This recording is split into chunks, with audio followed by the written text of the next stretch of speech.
One of the things I think is a challenge with growth in entrepreneurial companies is that given any particular challenge or question, with just enough perseverance, you will find the answer. You know what my concern is? You're working on the wrong question. And so it's the question that we've got to get right. And so that's what I want to put you to work on here in a moment. And so if you would, let's break out our first kind of set of tools. By the way, all these slides are in that workbook that you've got there, so take a look at that. They're there for you to follow. But our real worksheets are this kind of what we call Gazelle's growth tools. So if you'll open up to the blue section, which is the area we're best known for, this one-page strategic plan.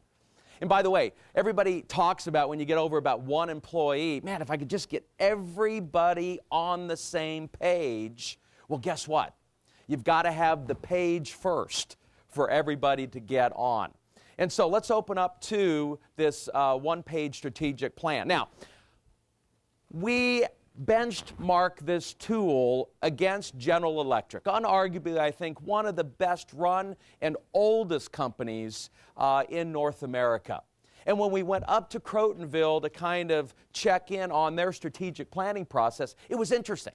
They said, look, post the Gulf War, we changed all the traditional notions of strategic planning. There was no way we could predict that event than anything else that's occurring moving forward. And so they have gotten very clear that at the end of the day, there's only 2 points, 2 decisions that we want clarity around at that moment. And that is, one, if you go to the bottom of the second column, it's called your big, hairy, audacious goal. This is a Jim Collins and Jerry Porras kind of trademark term. It's this 10 to 30-year goal. We can be clear what our North Star is, where we're going to be in the next 10 years. And then, if you go to the bottom of the fifth column, what do we need to do the next 90 days?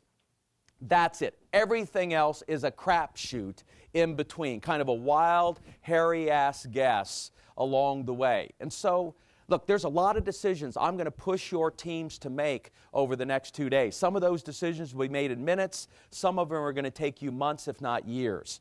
But the 2 decisions I think you owe your company at this moment is, where do you think we're going to be kind of the next decade from now? And by the way, if you're thinking to yourself, man, if we still have this company, if we haven't sold this thing by then, I have failed.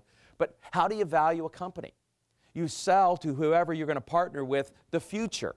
You then present value back those cash flows, multiply times some kind of BS factor, and hopefully they write you a big check with no earn-out in the process. So it's always about selling the future. So where are we going to be the next 10 years? I'd like you to kind of nail that over the next 2 days.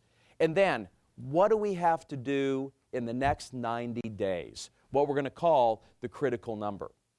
And by the way, that critical number is a term that we have borrowed from the Great Game of Business. Rich, good to have you here, one of our education partners.